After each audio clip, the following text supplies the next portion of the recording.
Halo teman-teman, kembali lagi bersama saya Muhammad Guntur Purwanto dalam program Physics is Fun. Kali ini kita akan melanjutkan pembelajaran kita yaitu mengenai materi kemagnetan, dan subbab yang akan kita pelajari pada video kali ini adalah medan magnet, garis gaya magnet, dan juga percobaan Ørsted.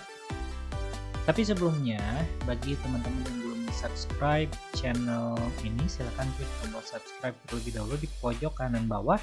Dan bagi teman-teman yang belum menonton video sebelumnya atau kemagnetan part 1, silakan klik link di pojok kanan atas ya. Baik, mari kita mulai pembelajaran kita kali ini. Saya akan membuka pembelajaran kali ini dengan konsep sederhana yaitu medan magnet. Nah, ternyata teman-teman, setelah ditelusuri, di sekitar magnet terdapat garis-garis gaya magnet. Garis-garis gaya magnet. Nah, garis-garis gaya magnet ini yang membuat magnet dapat menarik benda lain. Jadi sederhananya adalah kenapa magnet bisa menarik benda lain? Karena ternyata ada garis-garis gaya magnet. Nah, arah dari garis gaya magnet ini bergerak dari kutub utara menuju kutub selatan magnet. Kalau misalkan kita lihat nih, dari north ini utara ya, kemudian ini selatan, so dia bergerak dari utara seperti itu, panahnya ke arah sini, dan dia arahnya ke selatan. Nah, kenapa bisa disimpulkan seperti ini? Karena sebelumnya ada percobaan yang melakukan bahwa, maksudnya ya, ada sebuah percobaan menaburkan serbuk besi pada sebuah magnet. Dan yang terlihat adalah seperti ini, teman-teman. Jadi ketika serbuk besi ditaburkan ke sebuah magnet, akan terlihat seperti garis-garis yang entah itu garis apa kayak gitu. Lalu kemudian oleh peneliti disimpulkanlah bahwa ternyata itu adalah garis-garis gaya magnet itu sendiri. Nah, berdasarkan percobaan ini, ada beberapa kesimpulan yang dihasilkan. Pertama adalah garis-garis gaya magnet tidak pernah saling berpotongan. Jadi si garis-garis ini nih, gitu ya, kalau misalkan kita teliti, perhatikan tidak pernah saling berpotongan satu sama lain, seperti yang ditampilkan dari slide sebelumnya. Itu yang pertama. Yang kedua kesimpulannya adalah garis-garis ini keluar dari kutub utara dan menuju kutub selatan magnet. Jadi dari utara, north di sini nih, keluar ke sana gitu ya, ke arah selatan, ke arah sini gitu. Lalu kemudian ketika di selatan ini akan masuk arahnya. Keluar dari utara, masuk dari selatan. Kemudian yang ketiga, tempat dengan garis yang rapat memiliki kuat medan magnet yang lebih kuat. Kita lihat ya, kalau misalkan dari gambar ini, mana sih tempat yang paling rapat? Nah, tempat yang paling rapat bisa kita lihat yaitu di daerah kutub-kutubnya. Di sini nih rapat banget, hitam banget kan, pasti serbuk besinya di sini sangat banyak. Di sini juga di kutub utara banyak banget serbuk besinya. Artinya apa? Artinya kekuatan magnet sesungguhnya itu terletak di kutub-kutubnya. Di sini itu medan magnetnya paling kuat berarti. Nah, seperti itu kurang lebih. Kemudian yang keempat, kesimpulannya adalah tempat dengan garis yang renggang memiliki kuat medan magnet yang lemah. Di mana? Kita bisa lihat ya, daerah sini nih. Ini renggang, berarti di sini medan magnetnya sudah lemah. Apalagi di ujung-ujung sini gitu ya, ini sangat renggang sekali, bahkan tidak ada. Artinya apa? Artinya di sini kalau misalkan kita meletakkan benda baik ferromagnetik ataupun paramagnetik yang bisa ditarik oleh magnet, benda tersebut tidak akan tertarik. Seperti itu ya. Nah, ini adalah penampakan tiga dimensi ya. Nah, pertanyaannya adalah kalau misalnya kita lihat lebih detail akan seperti apa? Kita tinggal lihat ke arah gambar yang kedua di sini ya. Sama ternyata garis-garis gaya magnet itu mendominasi posisinya ada di kutub-kutubnya di sini nih. Ya berarti kesimpulannya sama ya. Garis-garis yang paling kuat itu ada di kutub-kutubnya. Dan dia tidak pernah memotong satu sama lain. Kalau misalnya kita lihat dengan teliti di sini tidak pernah memotong satu sama lain. Dan arahnya dari utara ke selatan. Seperti itu. Oke, kita lanjut ya. Itu mengenai sifat garis medan magnet. Nah, artinya apa? Artinya di luar yang tidak ada garis medan magnet tersebut berarti tidak dapat menarik benda yang sifatnya ferromagnetik ataupun paramagnetik. Lalu selanjutnya adalah percobaan Ørsted. Nah, percobaan selanjutnya dilakukan oleh Hans Christian Ørsted.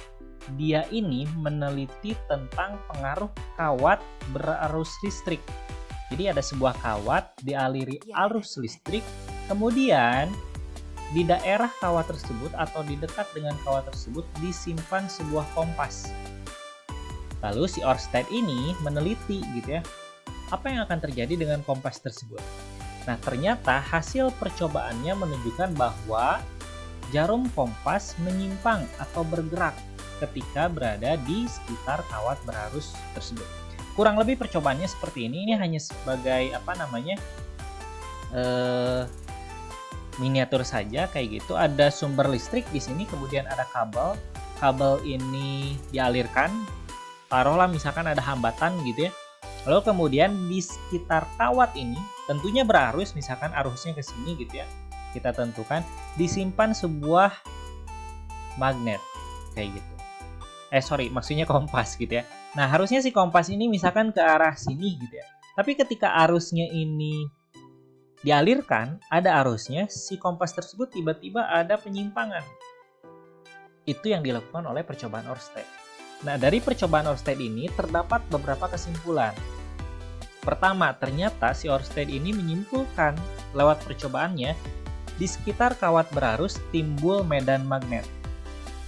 Tadi kan ada penyimpangan jarum kompas ya. Berarti kita simpulkan kenapa jarum kompas tersebut bisa menyimpang, ya otomatis ada medan magnet yang mempengaruhinya. Itu kesimpulan pertama. Kesimpulan kedua, arah medan magnetnya ditentukan oleh arah arus yang mengalir pada kawat tersebut. Nah, ini akan kita pelajari di slide selanjutnya. Jika kuat arus semakin besar, ini kalau misalkan tegangannya diperbesar, maka arusnya akan makin besar ya. V-nya diperbesar, arusnya pun akan besar. Lalu kemudian kuat medan yang dihasilkan semakin besar. Medan magnetnya semakin besar, simbolnya B ya untuk medan magnet. Semakin besar juga. Kalau tegangannya diperkecil, arusnya pun akan mengecil dan medan magnetnya pun akan semakin lemah. Nah, yang keempat, jika tadi pusat atau kekuatan magnet itu berada pada kutubnya, kalau misalkan dalam sebuah kawat lurus berarus, kekuatannya itu ada dekat pada kawat tersebut. Jadi semakin dekat jarum kompas dengan kawat berarus, maka semakin besar penyimpangannya, yang artinya semakin besar penyimpangan ke sini, taruhlah misalkan ke sini gitu ya. Artinya medan magnetnya itu sangat kuat. Gitu ya. Oke, sekarang kita menentukan arah medan magnetnya. Nah, menentukan arah medan magnet itu dengan menggunakan kaidah tangan kanan.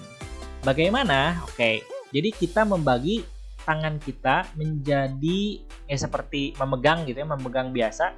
Ini kita anggap sebagai kawat berarusnya gitu ya, arusnya ke arah atas gitu ya. Ini ditentukan arusnya ke arah atas. Kemudian arah jempol ini nih, jempol gitu ya, arah ibu jari itu menyatakan arah arus. Jadi ibu jari menyatakan arah arus. Kita ikutin arah arusnya pakai ibu jari. Karena arusnya ke atas, maka arah ibu jarinya ke atas juga. Lalu kemudian kita putar keempat jari sisanya. Nah, putaran itu adalah arah medannya, arah medan magnetnya. Jadi dia berputar arahnya. Oke.